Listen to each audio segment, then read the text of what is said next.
আদালতে বল্টুর কাণ্ড। একদিন হঠাৎ করেই শহরে হইচই পড়ে গেল। খবর ছড়িয়ে পড়েছে, এক যুবক প্রকাশ্যে এক মেয়েকে চুমু দিয়েছে। ঘটনা এতদূর গড়ালো যে তাকে সরাসরি আদালতে হাজির করা হলো। কাঠগড়ায় দাঁড়িয়ে বল্টু কপালে ঘাম মুছছে। আদালত ভরে গেছে কৌতূহলী মানুষে। সবাই জানতে চাইছে এমন কাণ্ড সে কিভাবে ঘটালো। বিচারক গম্ভীর গলায় বললেন, বল্টু, তুমি কি সত্যি মেয়েটিকে চুমু দিয়েছ? বল্টু কাঁপা গলায় বলল, স্যার, বিশ্বাস করুন, আমি ইচ্ছা করে কিছুই করিনি। আসলে পুরো ব্যাপারটা আমার ভুল নয়। আদালতে ফিসফাস শুরু হলো।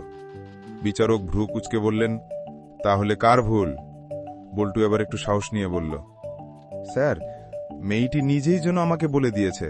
ওর জামার সামনেই বড় বড় অক্ষরে লেখা ছিল কিস মি। এখন আপনিই বলুন, আমি যদি সেটা দেখে ভুল বুঝি, সেটা কি পুরোপুরি আমার দোষ? আদালত জুড়ে হো করে হাসি পড়ে গেল। বিচারক হাতুড়ি বাজিয়ে চিৎকার করলেন, চুপ! আদালতে এমন হেসো না। আর তুমি বল্টু, বেশি চালাকি করো না।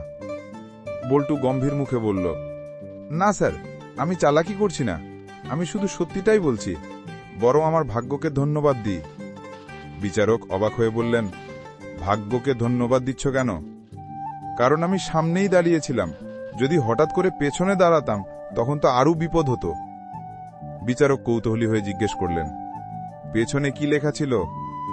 বল্টু মুখ টিপে হেসে উত্তর দিল, স্যার, পেছনে লেখা ছিল ইউজ মি। এ কথা শুনে বিচারক বেহুশ।